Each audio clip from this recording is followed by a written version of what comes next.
그를 마주한 엄마 아버지는 난감해 하셨다. 아무것도 없는 그를 엄마는 대놓고 못마땅해 하셨다. 나는 속으로 화가 났다. 당신 딸은 뭐가 잘난 게 있다고. 학교도 못 가서 배운 것도 없는 쭉쟁이 같은 딸이 아깝다고요? 나는 그를 끌고 그 자리를 박차고 나왔다. 사랑의 힘이었을까? 나는 그가 한없이 가여워졌다. 나는 그날 밤 집으로 들어가지 않았고 그렇게 집을 나와 그 이튿날도 그의 집으로 갔다.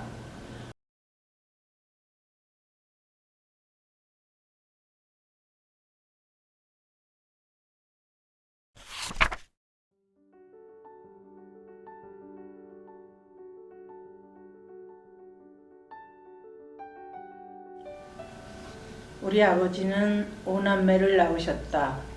그 시절 공부도 많이 하셨는데 술을 좋아하시니 가장으로서 책임을 다하지 못하셨다. 매일 먹는 술은 현실을 잊게 하고 한 사람의 인생을 망가뜨리고 가족들은 희망을 잃게 되었다. 아버지의 술로 가족은 배고픔을 견뎌야 했고 온 가족이 힘든 삶을 살아야 했다. 그럼에도 아버지는 딸들을 사랑하셨고 노상 궁둥이를 토닥이며 예뻐하셨다. 어머니, 나의 어머니. 나의 어머니는 대쪽 같은 성격을 강직한 분이셨다. 엄마는 어린 시절 충청도 어촌에서 사셨다. 그곳에서는 가부장적이고 삼강오륜이 엄한 가정교육만 받으셔서 바느질과 요리는 잘하셨지만 신교육은 접할 기회가 없어 한글도 배우지 못하셨다. 그러나 조금은 아시는 듯 했다. 딸만 넷을 낳아 엄마는 자존심이 상하고 낙심하셔서 아버지가 술만 드시는 것이 딸만 낳은 탓으로 돌리기도 하셨다. 어머니는 아들 낳기를 간절히 기도하셨다. 늦은 나이에 막내로 아들을 낳으시고 얼마나 좋으셨을까. 엄마에게 자식은 아들뿐이었다. 엄마의 눈은 모든 것이 아들에게만 맞춰져 있었다. 내가 가끔씩 엄마는 아들만 예뻐한다고 눈물을 뚝뚝 흘리며 볼멘 소리를 하면 10손가락 깨물어 안 아픈 손가락이 어딨냐. 너희들은 다 내 손가락이다 라고 하셨지만 나는 안다. 엄마의 마음을. 엄마는 그렇게 사랑하는 아들과 오래 사시다가 103살에 돌아가셨다. 하고 싶은 것이 많았던 나를 위한 그 무엇도 허락되지 않았다. 나는 공장에 가서 일을 해야 해 돈을 벌어야 했다.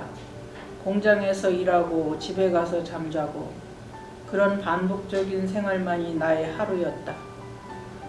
옥수동에 있는 방직 공장에 다녔는데 을지로에 가면 월급이 많다는 말을 듣고 무작정 버스를 타고 을지로로 갔다. 부인 광고가 붙어있는 공장에 가서 여기 사람 써요? 하고 묻고는 내 힘으로 취직을 했다. 아침 8시 시작하면 저녁 8시 퇴근이었다. 주간과 야간으로 교대 근무를 했다. 야간에 일을 할 때는 졸려서 서서 졸던 생각이 난다. 힘들고 고단했지만 월급을 타 엄마께 드리면 엄마의 표정이 부드럽고 다정해지셨다. 보고 싶은 내 친구들 정순이, 영숙이, 유정이, 승재, 나 일 끝나고 퇴근하면 다방에 앉아서 만나 한없이 이어지던 수다. 정순이는 오래전에 소식이 끊겼다. 지금도 잘 살고 있겠지? 너희들과 나누었던 인생, 철학, 연애, 그 많은 이야기들, 가슴 절절한 나의 청춘 시절, 추억들이 너희들과 함께 엮여져 있구나. 무서울 게 없었던 19살, 순진하고 착한 석기 씨를 만났다. 친구들과 소유산으로 놀러 갔다가 친구들과 같이 온 그를 만난 것이다. 석기 씨는 나와 동갑이어서 나는 말을 탁 놓았는데 그는 계속 존댓말을 했다. 나는 그와 연애 같은 것은 생각지도 않았다. 나이도 같으니 그냥 친구하자며 수줍어하는 그에게 짓궂게 말을 했다. 내가 처음 본 석기 씨는 착하고 내성적인 사람으로 보였다. 그러나 알고 보니 그는 강하고 단단한 사람이었다.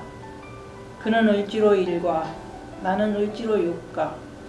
직장에서 퇴근 후 을지로 근처 다방이나 중국집에서 만나 데이트를 했다. 만나면 돈이 필요했다. 나는 월급을 타면 봉투째 엄마께 드리고 매일 버스비만 타 가지고 다녔기에 주머니는 늘 비어 있었다. 그때까지 데이트 비용은 석기 씨가 매번 쓰고 있었다. 셋째 언니의 데이트 코치는 데이트할 때 여자는 돈을 안 써도 된다고 말했다. 그 시절은 대부분 그렇게 한 것 같다. 처음에는 나도 몰랐다. 그렇게 오래 그를 만날 줄을. 한 번, 두 번 그 뒤에도 그와는 장난이라고 생각했다. 그는 별로 자기 마음을 표현하지 않았고 그의 생각을 알 수 없었다. 하지만 같이 밥 먹고 함께 지내는 시간이 많아질수록 그는 나에게, 나는 그에게 스며들고 있음을 그가 군대 입대하고 헤어진 후에 알게 되었다.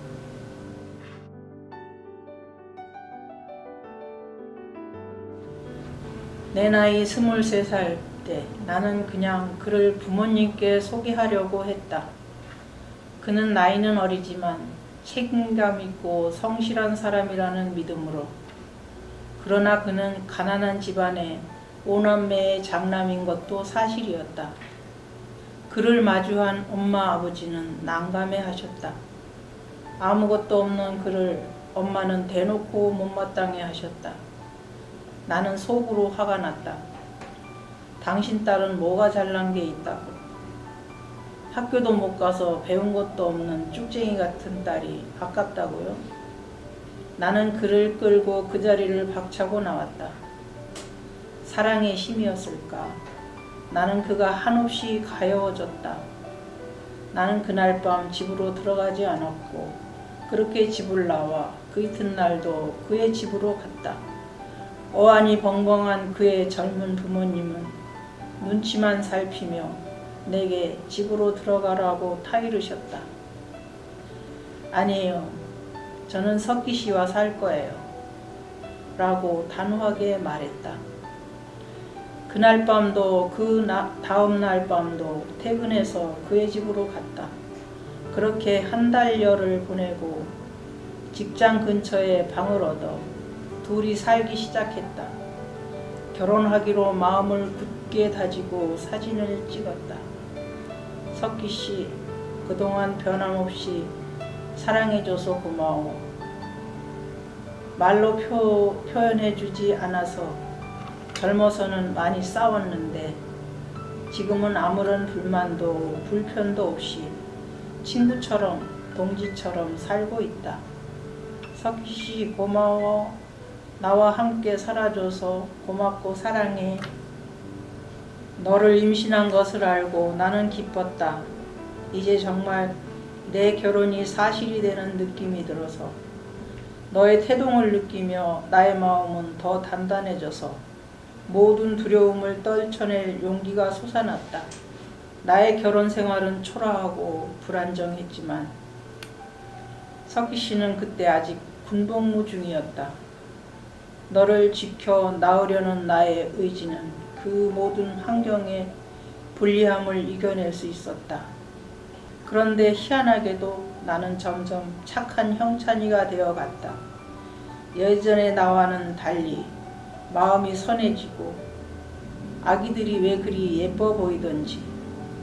전에는 아기들이 울고 짜고 떼쓰고 딱 질색이었는데 임신하고 나니 아기들이 예쁘다. 아기들이 울어도 예쁘고 코 흘리는 것도 예쁘다. 하느님의 섭니다.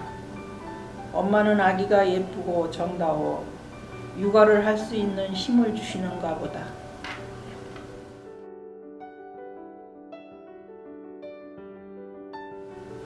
아들이 유학을 마치고 그곳 미국에서 아르바이트로 돈을 벌었다며 필리핀으로 여행을 가자 했다.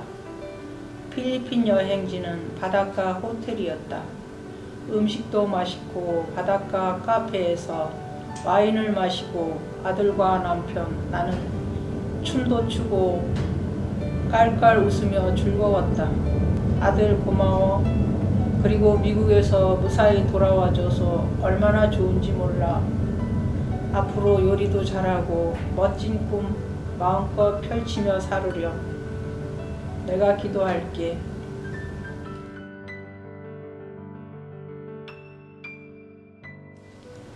공부 못해 억울하고 분한 순간을 맞닥뜨릴 때마다 나라는 사람은 존재감이 없는 듯 할 말을 못하고 살아왔다.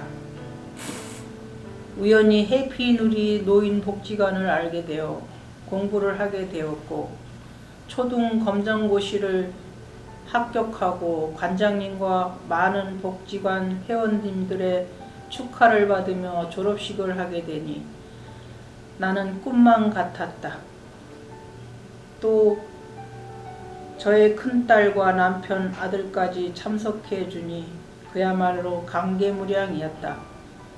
저와 함께 공부한 10명 중 박영선, 이을래 그리고 저 셋이 합격하여 저와 함께 졸업식을 하게 되었다. 나보다 나이도 많으신데 모두 열심히 공부해 초절 졸업식을 같이 하였으니 내게도 동창이 생겼다. 우리 반 신경아 선생님 감사합니다. 말귀를 못 알아듣는 저희들에게 또 설명하고 또 설명하고 정말 열심히 가르쳐 주셨습니다. 그 열정 잊지 않겠습니다. 저는 선생님들 덕분에 밝은 세상으로 한 발 내딛었습니다. 감사합니다.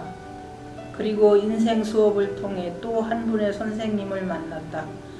인생 수업을 하기에는 젊은 차경희 선생님, 나이 들어 몸과 마음이 뻣뻣해 힘든 저희들을 가르쳐 주시느라 그동안 경험을 들려주며 이야기로 방향을 잡아주며 좋은 책을 만들어 주려고 애쓰셨다.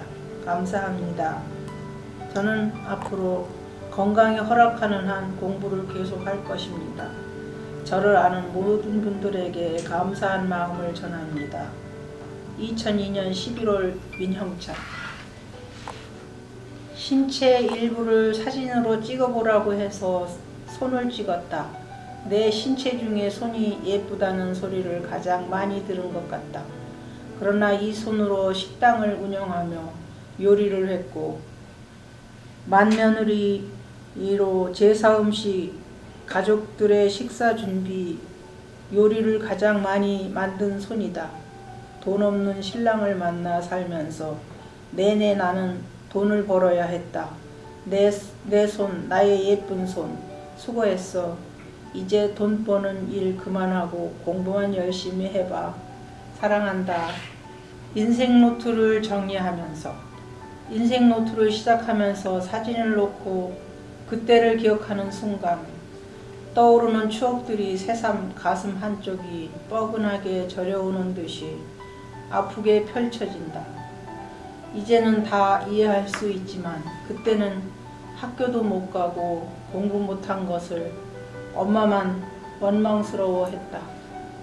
이번에 인생 노트를 정리하면서 나의 엄마의 심정을 헤아려 보면서 이제는 다 부질없지만 엄마께 그때로 돌아가 좀 더 따뜻하고 더 좋은 딸이 되어 엄마에게 다정히 말해오고 싶다. 엄마, 나는 괜찮아. 걱정하지 말아요. 나 못 배운 거 엄마 탓 아니에요. 세월이 그런 거려. 학교는 못 갔지만 열심히 살아볼게요. 엄마의 인생은 저보다 더 많이 고생하신 거려. 술 많이 드시는 아버지의 가난한 살림살이 오남매나 되는 자식들을 먹이려고 그 고생 하시던 일이 생각이 나네요. 철없이 오기 부리고 엄마께 떼를 썼던 넷째 딸 용서해 주세요. 엄마 사랑해요. 인생 로투가 있어 엄마께 용서를 빌어봅니다. 2022년 11월 민영차.